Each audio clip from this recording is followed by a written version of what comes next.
Bonjour à toutes et à tous.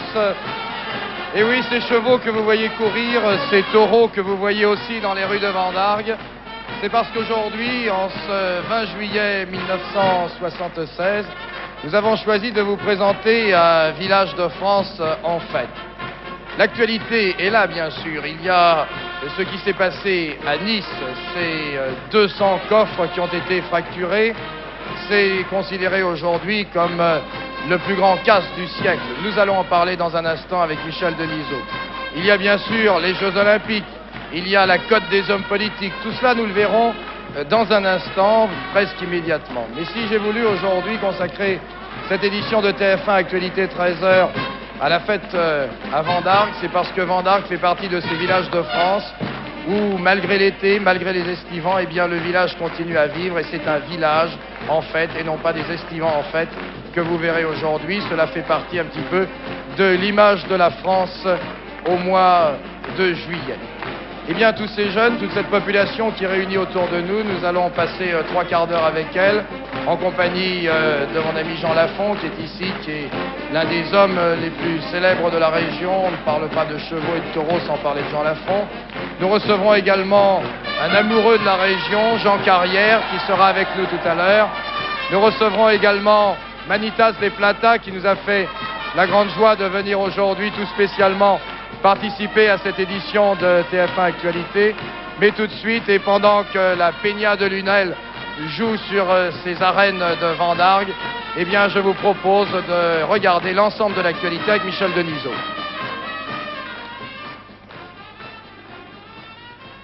Oui, d'abord avec le fric-frac de Nice dont vous parliez à l'instant, c'est de très loin le plus important qui ait jamais été commis sur la Côte d'Azur, peut-être même en France. Il faudra attendre plusieurs jours pour connaître le montant du butin. Les policiers l'estiment d'ores et déjà à 4 ou 5 milliards de centimes. Si ces chiffres sont confirmés, on parlera bien sûr de hold-up du siècle. En attendant, il y a déjà 5 certitudes. 1. 200 coffres de la Société Générale ont été forcés au chalumeau. 2. Les malfaiteurs étaient au moins 6. 3. Ils sont venus par les égouts. 4. Ils ont creusé une galerie de 6 mètres. Et 5. Ils ont travaillé 48 heures sans interruption. Et tout cela s'est passé à 200 mètres de la Sûreté de Nice, selon un scénario digne des meilleurs films policiers. Regardez. Le cas de la Société Générale à Nice, on ne connaît toujours pas le montant exact du butin. Selon le commissaire Besson chargé de l'enquête, 300 coffres particuliers ont été forcés sur 4000, les réserves en espèces de la banque et les recettes des grandes surfaces ont disparu. Pour entrer dans la banque, les bandits sont passés par les égouts, puis ont creusé un tunnel de 8 mètres. Le cambriolage a été découvert lundi matin, après que les employés aient dû forcer la salle des coffres, car les malfaiteurs en avaient soudé la porte de l'intérieur. En ce moment, une foule nombreuse se presse sur les grilles. Des questions se posent. Pourquoi n'y avait-il aucun gardien durant le week-end dans la banque? Comment les bandits ont-ils annihilé les systèmes automatiques de sécurité? Ces cambrioleurs devaient être au moins 6, puisque l'on a trouvé 6 chalumeaux oxydriques sur les lieux. Leur forfait, ils l'ont accompli en toute quiétude, mangeant et même buvant durant leur travail. Des policiers de l'Office central de répression du banditisme sont arrivés de Paris ce matin. Cette affaire présente des points communs avec celle de la banque Hervé, de même qu'elle ressemble étrangement à un cambriolage commis dans une banque italienne il y a quelques mois. Quant aux clients de la Générale, ils s'étonnent d'avoir appris l'affaire par la presse. Le vôtre était ouvert, madame? Oui, oui. Et on vous a pris beaucoup? Ah, je sais pas. C'est pas évident. Vous n'avez pas pu rentrer voir l'état des choses? Il y a une chose que je veux dire, monsieur, qui est un scandale. C'est que ça s'est passé dimanche. Moi, je pars en voyage, j'ai tout au coffre. J'estime que lundi, je suis à un coffre depuis 40 ans, j'ai le téléphone, ils ont mon nom. Ils pouvaient me prévenir hier. N'est-ce pas? À ce moment-là, j'aurais mis arrêt sur mon compte chèque postal, sur mon compte de la banque, sur mes comptes livrets et tout. J'ai tout au coffre. Vous avez tout? Tout. Un hold-up de plus faible envergure que le CAS de Nice, ce matin, attrape dans les Yvelines 2 gangsters armés de pistolets ont raflé 700 000 francs dans les locaux de la Société parisienne et méridionale de travaux publics. Les conditions de ce hold-up sont mal établies pour l'instant. Si ce butin des gangsters de Nice et de Trappes perd de sa valeur, nous ne les plaindrons pas. Mais il est certain que ces milliards de centimes qu'ils ont empochés sous des formes diverses fondent légèrement. En effet, tous les francs, volés ou non, sont en baisse. La décote de notre monnaie s'est accentuée hier. Le dollar approchait la barre de 5 francs. Le signal d'alarme est déclenché. Alors voyons ce qui se passe en ce moment à la Bourse de Paris avec François Denetz. À la Bourse, le signal d'alarme s'est éteint sur le franc. Déjà, c'était le cas hier au moment où je vous parlais. Le franc avait commencé à remonter et cette remontée est confirmée. On a noté qu'il y avait très peu de volume d'action au moment où le franc baissait et cette étroitesse des ordres montre bien qu'il n'y a pas eu de panique et que la baisse devait s'enrayer d'elle-même puisque les spéculateurs ont pris peur face à la possibilité d'une intervention de la Banque de France. Aujourd'hui, effectivement, le taux d'intérêt à court terme, l'argent au jour le jour, a été encore relevé par les autorités monétaires, ce qui tente à attirer des capitaux étrangers chez nous. Toujours est-il que le dollar est retombé à l'heure où je vous parle à 4 francs 90 et demi, c'est-à-dire qu'il a baissé presque de 2 centimes. Le franc suisse a baissé d'1 centime vis-à-vis du franc français. Le Deutsche Mark a baissé lui aussi d'1 centime vis-à-vis du franc français. Ce n'est pas bien sûr une remontée, mais c'est une stabilisation, un arrêt du mouvement d'attaque contre le franc. La spéculation pour l'instant se tient tranquille. On ne sait pas naturellement quelle va être la suite du mouvement, mais on peut penser que ceux qui avaient vendu du franc français à découvert vont tendre à se racheter pour ne pas subir de pertes et que l'armistice pourrait par conséquent durer un certain temps. À vous, Michel Denisot. Paradoxe ou plutôt marque de confiance dans un moment difficile, le ministre des Finances, Jean-Pierre Fourcade, est la seule personnalité de la majorité à gagner 1 point au baromètre mensuel Figaro-Sofres. Tous les autres sont en baisse.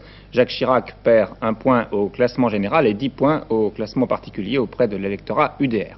La majorité s'effrite, l'opposition la grignote sur cette photographie de l'opinion. François Mitterrand, Georges Marchais, Robert Fabre et Pierre Mauroy gagnent tous 1 point. Enfin, la hausse des prix est la principale préoccupation des Français, la lutte contre le chômage venant en 2e position.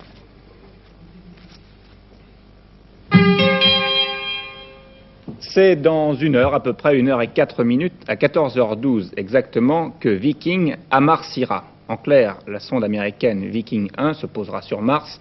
Le mystère de cette planète Mars sera percé. Si tout se passe bien ce soir, nous verrons des photos de cette planète comme si nous y étions. Pour l'instant, se déroule à 300 millions, tout de même 300 millions de kilomètres, une manœuvre très complexe, la descente de l'étage d'atterrissage de Viking sur la surface martienne. Michel Chevalet. Oui, Michel Denisot, à 1500 km au-dessus de la surface de Mars, gravite en ce moment cet engin dont vous voyez ici la maquette, c'est le Viking, maquette que l'on doit à notre ami Louis Dumont.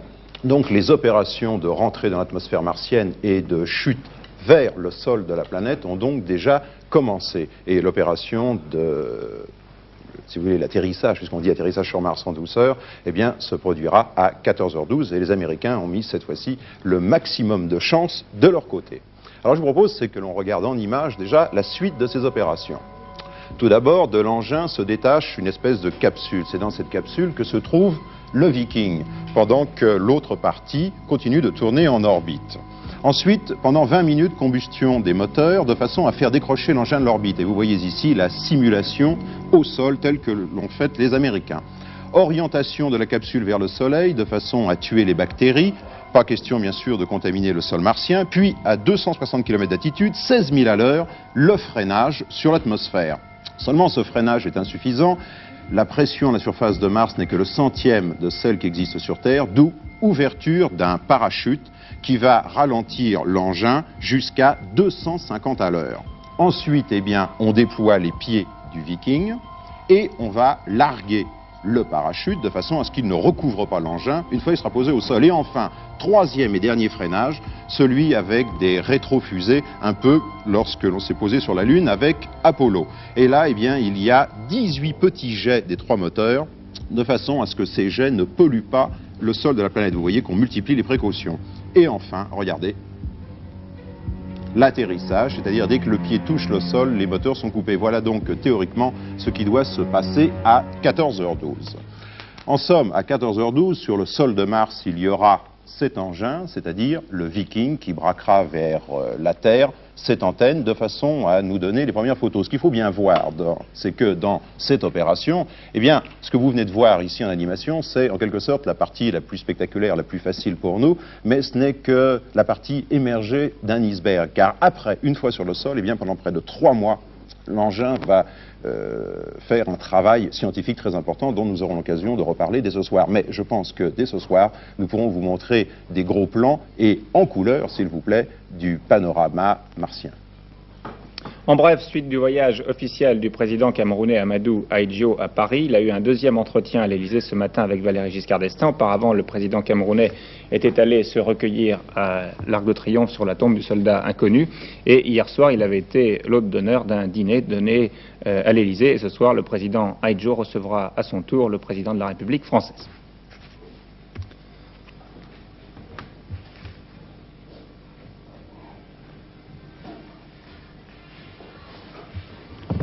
Ouganda, une équipe d'Air France est à Kampala pour remettre en état l'Airbus immobilisé à Entebbe. La compagnie française s'apprête à reprendre possession de son appareil. Paul VI vient de nommer 2 évêques auxiliaires auprès du cardinal Marty, archevêque de Paris. Il s'agit des abbés Gilson et de Jean Romary. Liban, la tendance est à la modération. Les Palestiniens seraient prêts à négocier avec les Syriens. Cela après 1 mois et demi de sanglants affrontements. Commentaire de Jean-Loup Demigneux. Les islamo-progressistes et la droite chrétienne sont d'accord sur un point au Liban. Les Syriens ont envoyé ces jours-ci des renforts, dont une trentaine de blindés. Autre certitude, les phalangistes tirent de la montagne vers Beyrouth. Et pourtant, on se dirige peut-être vers des négociations. Le commandant Jaloud, Premier ministre libyen, qui tente une médiation au Liban depuis 45 jours, a communiqué aux Palestiniens les conditions syriennes pour entamer un dialogue. Le commandement central palestino-progressiste accepte l'une d'entre elles et annonce aujourd'hui l'envoi à Damas du chef du département politique de l'OLP. Cependant, il ne semble pas vraisemblable que cesse rapidement la guerre de propagande entre la Syrie et la résistance palestinienne et que cessent les affrontements sanglants qui durent depuis 1 mois et demi. Quant à la dernière proposition du président Fangier de déporter les Palestiniens vers les autres pays arabes, elle ne peut pas plaire à Yasser Arafat. Il sera plus facile ce soir d'estimer les chances de règlement du conflit en prenant connaissance du discours que doit prononcer sur le problème palestinien le président syrien Hafez el-Assad.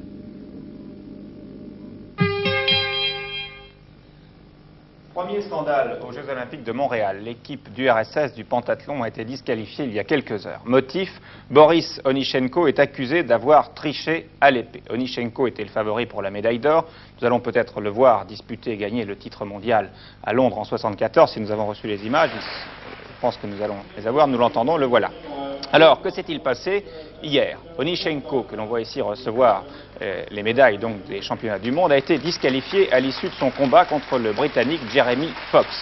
Alors que Fox n'avait pas été touché, le signal lumineux indiquant une touche en faveur du Soviétique s'est allumé. Alors Fox a protesté, Onyshenko a été disqualifié. L'épée ne m'appartient pas, a dit ce dernier. Cette épée est truquée, a dit le président du jury. Alors pour savoir comment on pouvait en arriver là, comment on pouvait truquer une épée dans une compétition aussi importante que celle des Jeux Olympiques, nous avons sur ce plateau Maître Séné qui va d'abord nous expliquer comment marche l'épée et comment fonctionne le signal lumineux quand rien n'est truqué, quand tout est normal. Et alors le fonctionnement est très simple. Une simple pression de 700 grammes sur la tête de pointe ici allume l'appareil qui se trouve ici derrière moi.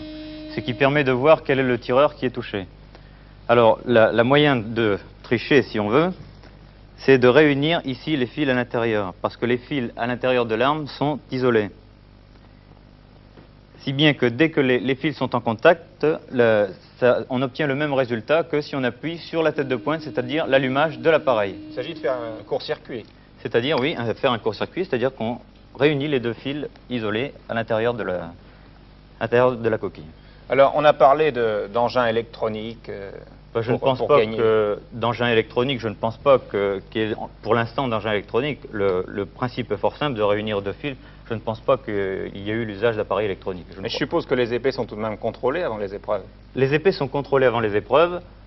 La veille, elles sont contrôlées. Et avant chaque épreuve, l'épée est contrôlée.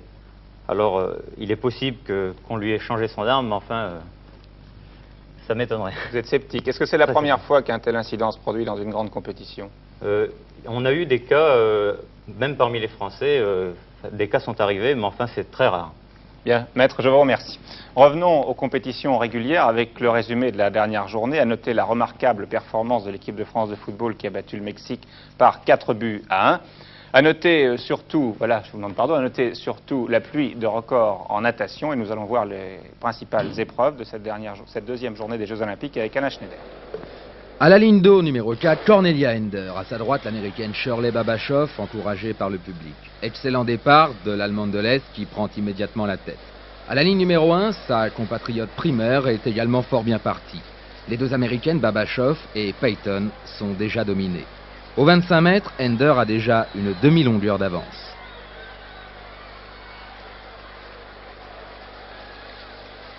27 secondes, 10 centièmes à la culbute, on sent venir le record du monde qui est de 55 secondes, 73 centièmes.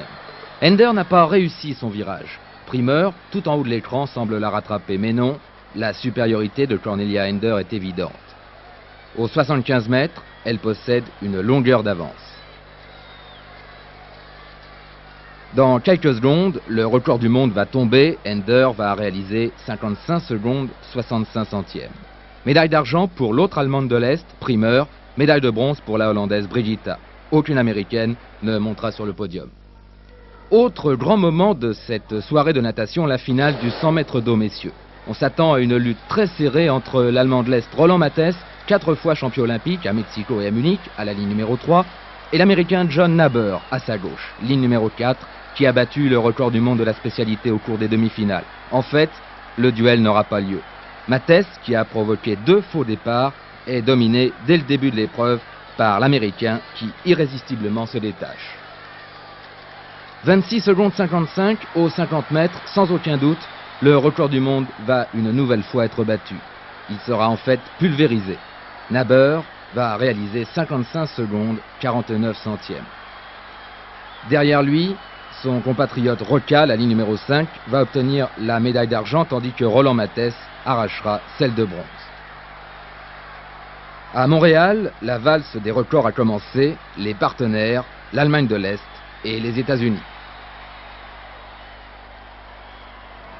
2 rendez-vous olympiques aujourd'hui sur TF1. D'abord le résumé de 17h à 19h et le direct à partir de 22h30 jusqu'à une heure assez avancée de la nuit.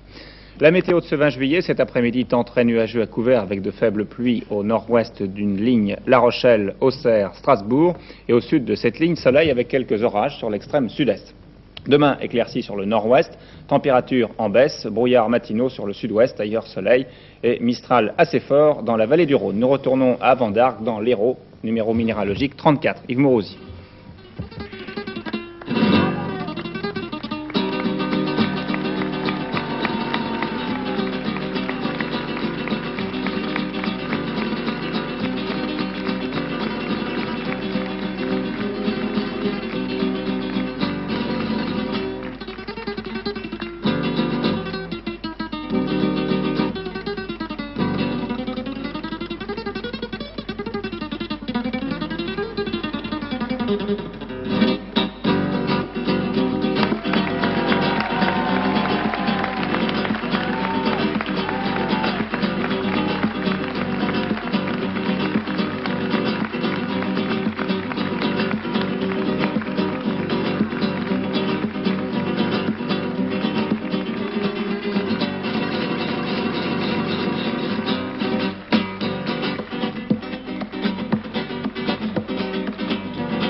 Manitas de Plata qui est notre invité aujourd'hui, tandis que les gardiens présentent les traditionnels jeux de Camargue dans ses arènes avec les Arlésiennes. Manitas de Plata qui se sent un peu chez lui ici. Eh oui, je suis né ici. Avec la guitare, avec le soleil, avec les chevaux, les taureaux, lorsque vous êtes dans cette région, où vous n'êtes plus souvent en définitive, parce que votre carrière internationale fait que vous êtes à travers la France, à travers le monde entier pour des galas. Lorsque vous vous retrouvez ici, c'est un peu de votre cœur que vous retrouvez? Ah oui, beaucoup. Et toi, tu es tellement gentil? Ah, je suis gentil, j'essaye de l'être, et puis le soleil incite à la gentillesse ici. Manitas de Plata, écrivain aussi, puisque vous avez écrit un livre qui s'appelle Musique au doigt, un livre publié aux éditions Robert Laffont. Ça a pu m'étonner à un moment quand j'ai vu Manitas de Plata, écrivain. Oui, bien sûr, mais c'est pas moi qui ai écrit ce livre. J'ai fait une bande. Et cette bande, je l'ai menée à Paris, avec Lucien Clerc et André Bernard. Et puis, ils ont fait un bouquin, quoi. Voilà. Tu l'as lu? Non, ma femme l'a lu. Ça lui va? Oui, très bien, merci. Elle est contente? Manitas qu'on va retrouver très bientôt à travers la France pour un certain nombre de récitals. Alors je dois vous dire tout de suite qu'il sera le 22 juillet au Tréport, le 23 au Touquet, le 25 à Chis près de Niort, et qu'il faudra attendre dans la région le 31 juillet pour retrouver Manitas de Plata, et ça se passera cette fois-ci à Arles. Et tu ne seras pas tout seul. Ah non, il y en a beaucoup. J'ai invité Sandro Soraya, j'ai invité Paco d'Andalusia, et j'espère qu'il y a beaucoup de gitans alentour. Ce sera dans les arènes? Non, dans le théâtre antique.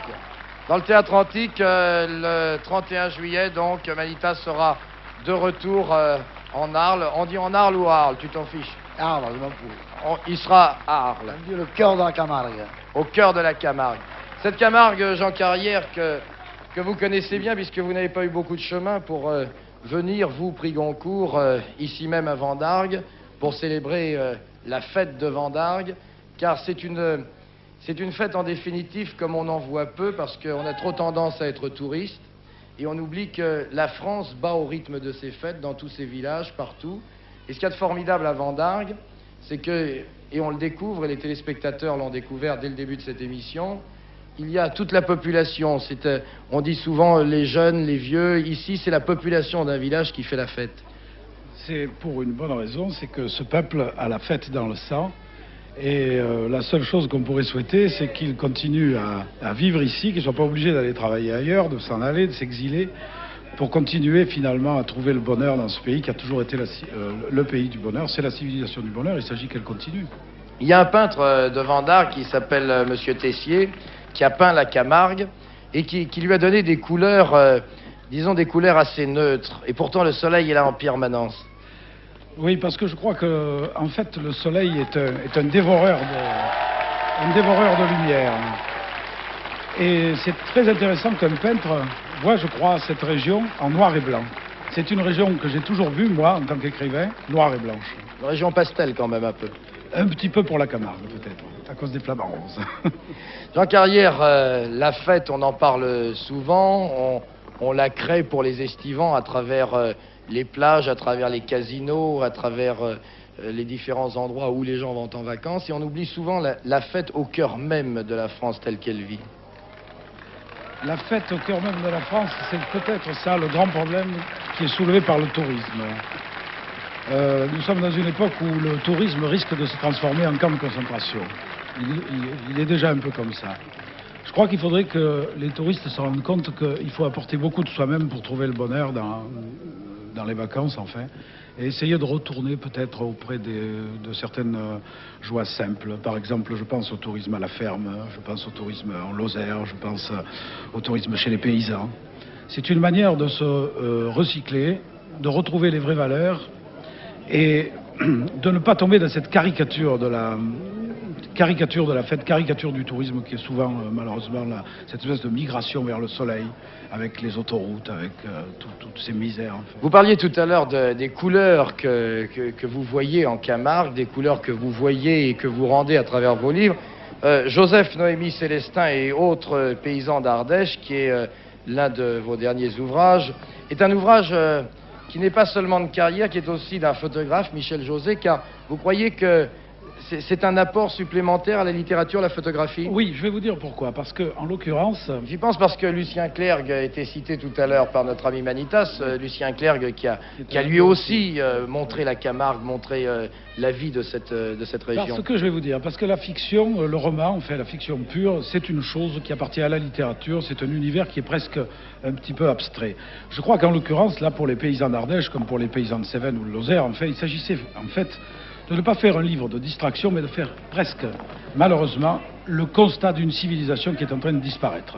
Et je crois qu'aucun écrivain au monde n'aurait pu restituer la simple qualité de vie de ces gens-là. Ce sont des gens qui n'ont pas qui n'ont pas quelquefois la télévision, qui n'avaient pas en tout cas ni voiture, ni machine à laver, ni rien de tout ça.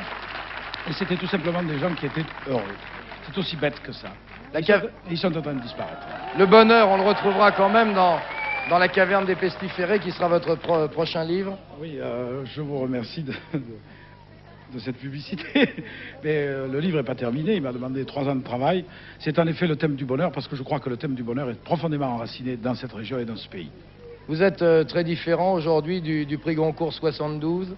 Ben écoutez, j'en ai profité pour prendre un peu mes distances. Je me suis arrêté de travailler pendant 2 ans, ça a été la faute du prix Goncourt, mais je crois que je ne fais pas partie de ces écrivains, enfin, qui font des livres comme on fabrique des saucisses.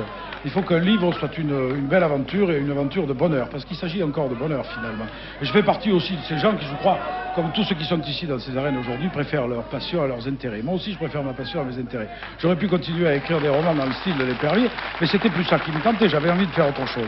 Il faut chaque fois qu'un livre soit pour moi une aventure d'amour. Et ça a été le cas pour la caverne des pestiférés, je vous dis en passant, en fait c'est un hommage que je rends en passant à Marcel Pagnol. C'est lui qui avait trouvé le thème de ce livre, il ne l'a pas fait, il devait en faire un film, il est mort.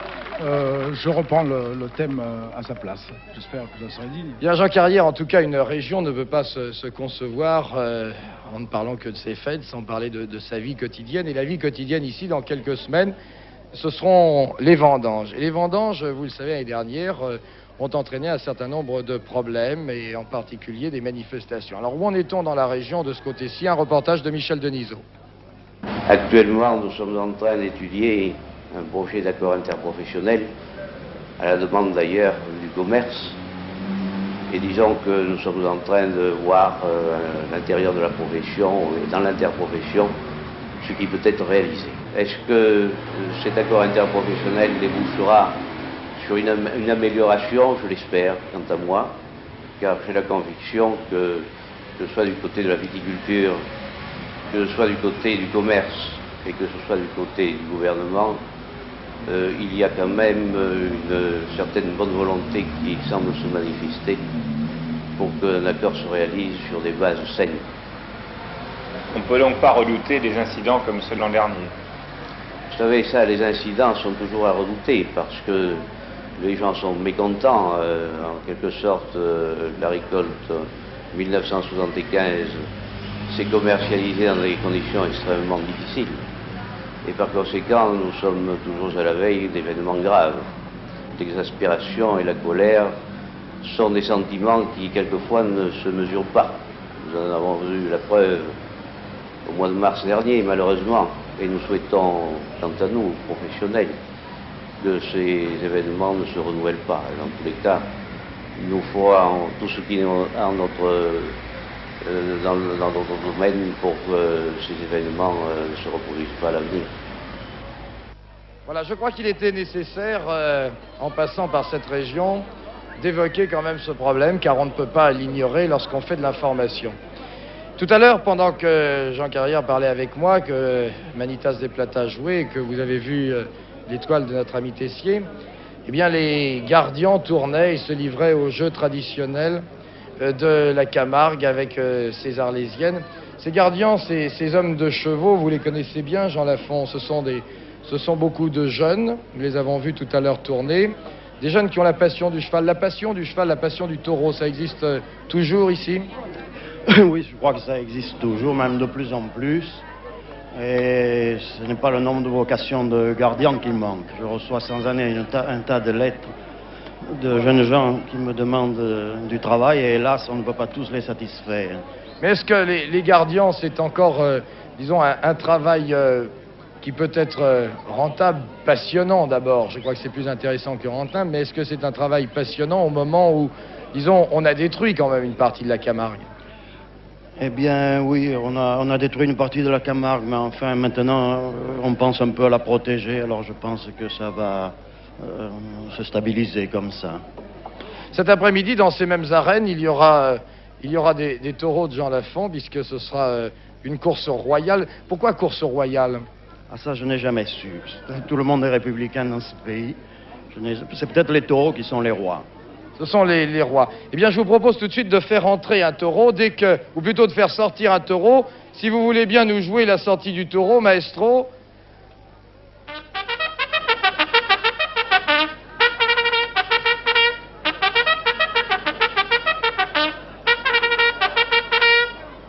Eh bien, ce taureau qui va sortir sous les acclamations, c'est un taureau un peu particulier. Et ce taureau que nous allons amener n'a apparemment rien d'agressif. Et sous les acclamations de la population, je pense que nous allons avoir la joie de faire un face-à-face assez inhabituel. J'ai rencontré jusqu'à présent des hommes politiques, j'ai rencontré des écrivains, j'ai rencontré des vedettes du show business. Je ne m'étais jamais approché aussi près d'un taureau. Est-ce que je risque quelque chose? Non, je ne pense pas, il est apprivoisé. Il est apprivoisé. Si je lui dis assis, il s'assied. En canopé? Couché? Non plus. La nuit? Non. Couché la nuit. Mais sur mes ordres, il ne marcherait pas. En tout cas, si j'ai ce verre d'une boisson locale à la main, et je dis d'une boisson locale, tout le monde aura deviné, mais je ne peux pas citer son nom parce qu'autrement ce serait de la publicité pour une boisson alcoolisée, ce qui est absolument interdit à la télévision. Eh bien, si j'ai ce verre à la main, c'est parce que ce taureau est effectivement apprivoisé. Il y a longtemps que vous l'avez? Il a quel âge? Il a 11 ans. Il s'appelle comment? Biro. Biro. Alors, Biro boit, paraît-il. C'est du moins ce qu'on m'a dit lorsque je suis arrivé dans la région. Et du reste, il sent que j'ai un verre de ce pastaga à la main. Et je suppose qu'il a envie de boire. Il boit si on lui donne à boire? Il sort d'une crise de foie, hein. Oui. Eh bien, le pharmacien de Vendargue a certainement fait bien les choses ce matin. Et je crois que la dose n'est pas très forte. Je voudrais que... Biro? Biro. Biro. Je voudrais que Biro boive. Biro. Si vous voulez faire boire Biro, parce que ça m'étonne toujours un... Ah. Voilà. Bien, ça, c'est quand même très rare. Et je me demande si le Cordobès ou les autres... Je peux lui en mettre un peu? Allez-y, allez-y. Voilà. Eh ben voilà. Vous pouvez l'applaudir car c'est quand même assez rare de voir un taureau qui boit de cette façon. Mais nous avons réussi à faire boire le taureau, ce qui n'est quand même pas triste. En réalité, Jean Lafont, des taureaux, il y en a encore assez dans la région pour que la région reste ce qu'elle est? Oui, ce qu'elle a été? Oui, il y en a toujours, il y a même de plus en plus de courses. Pas de danger de ce côté-là. Mais au point de vue élevage? Au point de vue élevage aussi, il y en a une bonne cinquantaine qui ont des taureaux Camargue ou croisés espagnols pour d'autres courses. Et puis il y a quand même les Manédiers qui ne s'y sont tous pas retrouvés dans cette affaire d'aménagement de la côte Languedoc-Roussillon. Est-ce que ceux-là, aujourd'hui, ont des grosses difficultés? Eh bien, oui, il y en a qui ont eu des grosses difficultés. C'est ceux qui étaient de l'autre côté du Grand Rhône, dans la région de Fos. Ils ont été plus ou moins expropriés. Et certains ont eu du mal à retrouver des pâturages.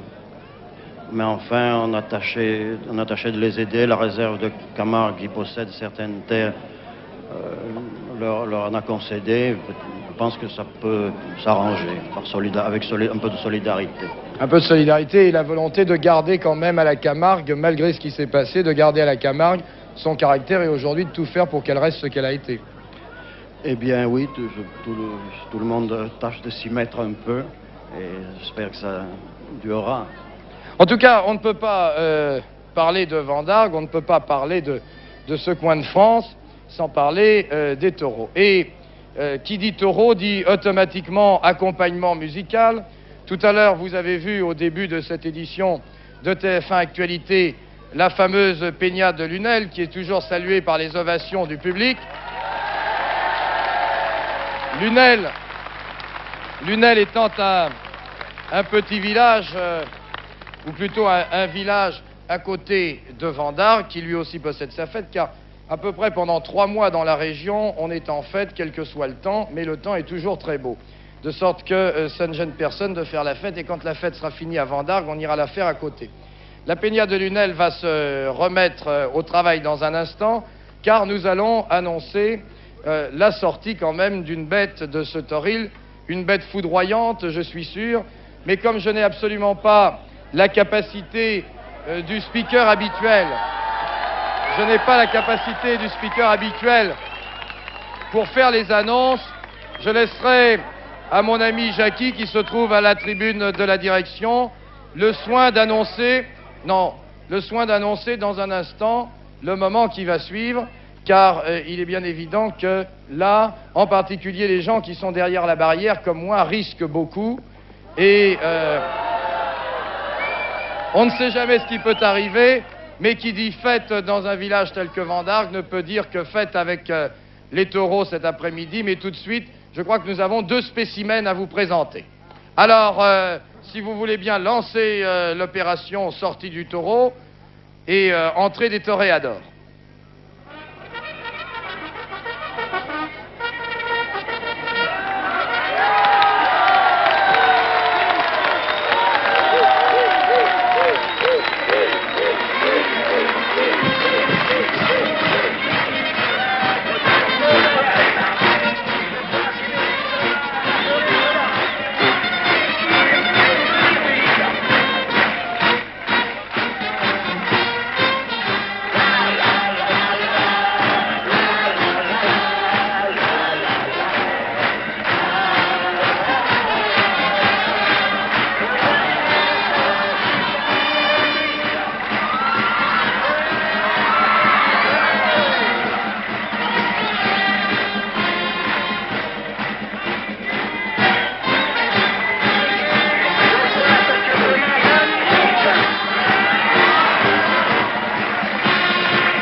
Eh bien voilà, nous allons nous quitter dans un instant sur ces images d'un village en fête, celui de Vendargues, qui est un peu l'image de ces villages français où vous nous regardez en ce moment et qui, eux aussi, profitent de cet été pour célébrer les fêtes de la population. C'est une réunion de communauté, eh bien, voilà qui donne une image agréable de la vie française telle qu'elle est, telle qu'elle existe et telle que nous devons en prendre conscience, même si nous sommes quelquefois citadins ou touristes.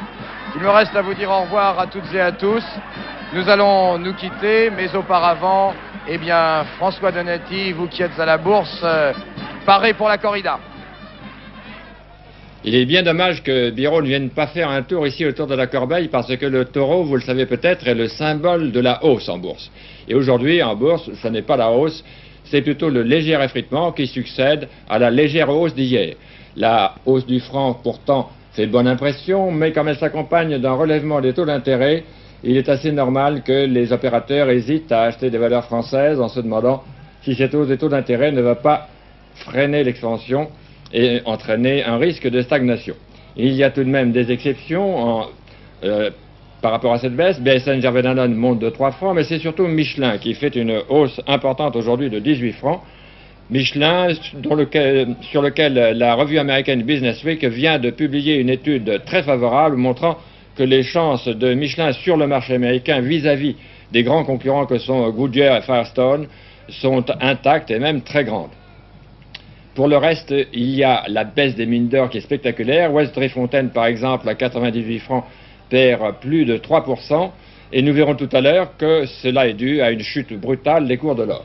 Mais voyons d'abord les baisses des valeurs françaises. L'Aquitaine et plusieurs autres valeurs pétrolières aujourd'hui sont parmi les baisses les plus importantes. En effet, les sociétés qui recherchent du pétrole en mer d'Iroise ont annoncé que la campagne de recherche était terminée de manière infructueuse pour cette année. Elle reprendra seulement l'année prochaine.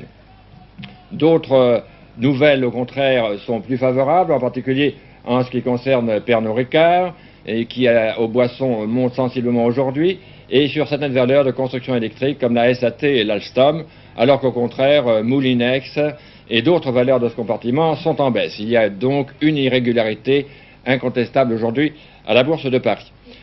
Alors, c'est donc la chute. Parmi les hausses, cependant, il y a celle des ciments, et qui, non pas à cause de la hausse de leur chiffre d'affaires, mais à cause des perspectives d'augmentation de leurs bénéfices grâce à la rationalisation qu'elles ont pu opérer, donnent lieu aujourd'hui à un petit courant d'achat. Alors, baisse spectaculaire, puisque le lingot, le Napoléon d'abord à 218 francs perd 7 francs, et le lingot à 18 500 francs perd 530 francs, leur baisse en chute verticale sur tous les marchés étrangers. Les valeurs étrangères sont en baisse elles aussi, d'abord parce que Wall Street a un peu baissé, et ensuite parce que le franc remonte. Il y a donc un effet normal, mais les mines d'or font une baisse beaucoup plus importante que le reste. L'emprunt 4,5% de 1973 lui-même cède au courant général à 583. Il fait une baisse de 5,5 points par rapport à son cours d'hier. Et c'est la première fois depuis longtemps que cette valeur, qui était la vedette numéro 1, est à son tour touchée par la baisse. Ici la bourse, à vous Yves Mouroussi. Bien, merci François Donati pour ces précisions. Il me reste maintenant à vous souhaiter à tous un très très bon après-midi, de souhaiter à toute la population de Vendargues et à toutes les populations de France aujourd'hui en fête comme dans ce village, la meilleure fête possible et peut-être aussi grâce à ces fêtes un supplément de bonheur. C'est tout ce que je vous souhaite pour 1976 à partir de ce 20 juillet. Au revoir et à bientôt.